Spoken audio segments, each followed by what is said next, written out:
Hello and welcome to Chapter 2, Crisis Intervention.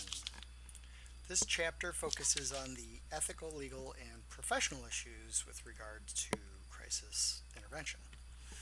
Uh, to begin with, ethics. You guys have probably had some of this stuff if you've taken our professional practices course, which is entirely about ethics.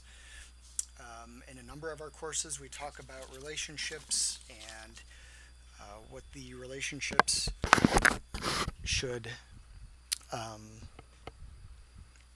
look like when you're doing professional work. And there are reasons why we have this. In large part, you've probably already jumped ahead and thought of, well, we're working with people who are very overwhelmed and could be easily manipulated. Sometimes these are folks who are oppressed. And depending on what the issue is, the event, the situation, there could be both ethical and legal implications involved. So, ethics themselves are just customs or mores, norms, guidance, professional standards set forth by organizations such as the National Organization of Human Services or the National Association of Social Workers, also the American Psychological Association. There are a number of mental health professional organizations that do have very similar guidances in their ethical guidelines. But as a human service worker, you should be very familiar with both the NASW and NOHS ethical guidelines. Now, they are different than laws, obviously. Laws you go to jail for.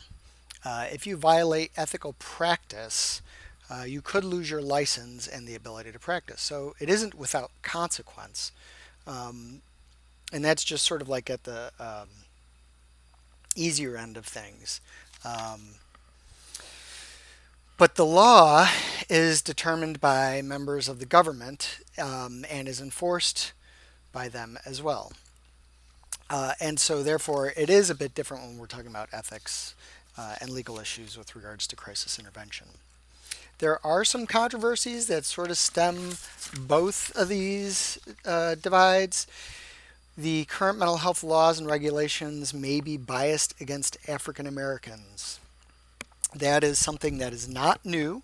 We have known this for a while. I think there are varying degrees of acceptance around this.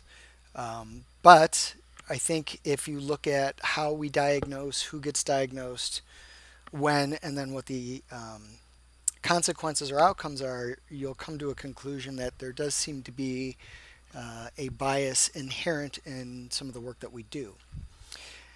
We also know that there is always an expanding clients' rights legislation agenda that occurs. We are always looking for something that makes sense to protect people and make sure that they are able to access resources and get the needs that they want. The last of these controversies listed in the text is about paraprofessionals. We talked a little bit about this in Chapter 1. Should paraprofessionals be doing the sort of work that a lot of times is done by a master's level clinician? And so and then contrary to that, how do organizations stay open if they have all these master's level clinicians working all these various hours providing crisis intervention services? So it's a little bit of a mix here of these things. Some of the ethical issues that you may have heard of are self-awareness, being cognizant of one's own behaviors and actions and how they influence or impact other people. Dual relationships, of course, are having two different and sometimes discordant relationships with the same person. So, for example, if you are my barber and instead of paying you in cash, I pay you in psychotherapy, there could be a little bit of an issue there. Confidentiality is the hallmark to good clinical work. Maintaining confidentiality, but also knowing when confidentiality and its protections can be breached depending on the need for safety. Competence, of course, how professionals maintain their abilities to do professional work. Client rights speaks for itself.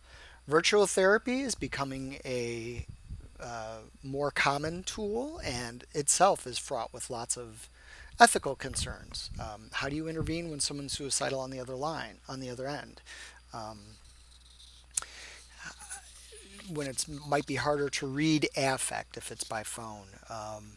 That dynamics change when you're on screen versus face to face. And then, of course, multicultural competence. We live in a world with many different kinds of people and kinds of beliefs in it. And it's critically important as human service workers that we are aware of this. We are aware of our own backdrop and how our backdrop may impede the work of our clients. So, self awareness. This is where you're taking inventory of yourself, the work that you're doing with someone, noticing the big reactions that you might have to someone based on their appearance, what they say, their situation. There's a host of reasons why these things may be peaked. The most important part, though, is to yourself stop and think, am I doing what's in the best interest of my client? Is any of it coming just from me and what I think is best? Dual relationships, sexual relationships, of course, doing psychotherapy with your boyfriend or girlfriend, probably not the best idea. Of course, being friends with someone and doing psychotherapy, still a problem. There could be problems if if you're employing someone and you're doing clinical work with them. Of course, there are financial matters that could be a problem as well. What you charge, how much you charge, when, all that sort of stuff. So none of this sort of stuff is acceptable when in terms of how we maintain safe, trusting relationships with others. Confidentiality, of course, the hallmark of trust. And the way you think about this, unless the client signs off, it's not your information to share. And the only exception to this case would be as a threat to oneself or others. Um, if someone is a threat to themselves, I know the text says that you may report it. I think may is a nice way of saying there are shades of gray that you have to assess. And that's important and part of what we'll talk about in this class. Of course, danger to others, must report. This comes from the Tarasov case in your text. And really set the stage for not just protecting the people in the office that are talking with us, but protecting those people outside of the office who may be involved in the lives of our clients. Of course, child abuse and elder abuse are reported by mandated reporters such as yourselves. I will point this out with these must report ones.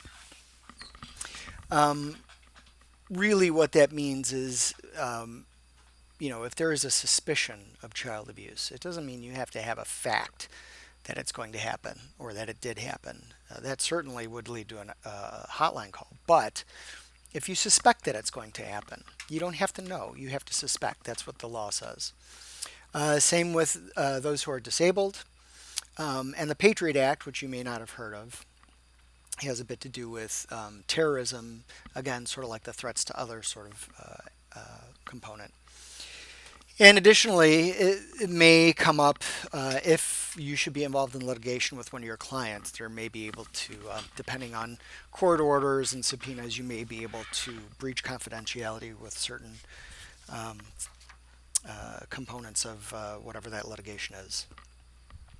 In terms of competence, it is critically important that we maintain our skills throughout the course of our practice. Part of that has to do with knowing what research is out there says is the best approach to take with specific disorders or situations. So knowing what is out there, what helps, if there are studies around it, is incredibly helpful. Supervision, as well as I think consulting with experienced colleagues, is critically important, and I think that needs to happen regularly, pretty frequently, not once a month, something a bit more often than that. Training, of course, is paramount. And I would think of that as / continuing education. It's always good to have the training before you start the work. I'm not learning on the job, although there's always a component to that. But additionally, the continuing education, making sure that you're up to date on what is going on around us. Changes in substance use, changes in treatment approaches, all these things shift over time. Knowing what referrals are out there, where to refer to. I always like to tell clients to make sure you know what it's like on one side of the couch before you jump to the other side of the couch. And by that I mean getting your own therapy, your own counseling.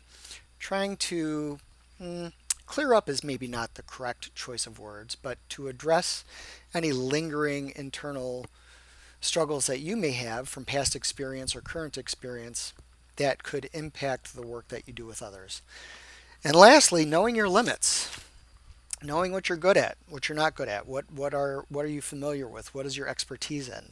If I was doing outpatient counseling and I was referred an adolescent with an eating disorder, more likely than not, what I would be doing is working with them on finding a clinician who has much more experience in that specific area, even if it meant contacting the insurance company and setting up something else with them.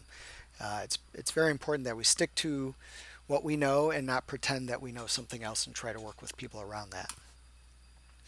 Other issues involved have to do with informed consent, the client's right to consent, the termination of those rights, the qualifications of the counselor, any fees involved, any risks involved, and lastly, getting into this e-therapy component, there's all kinds of logistical issues, relationship issues, concerns about legal standing that come into play when virtual or e-therapy comes along.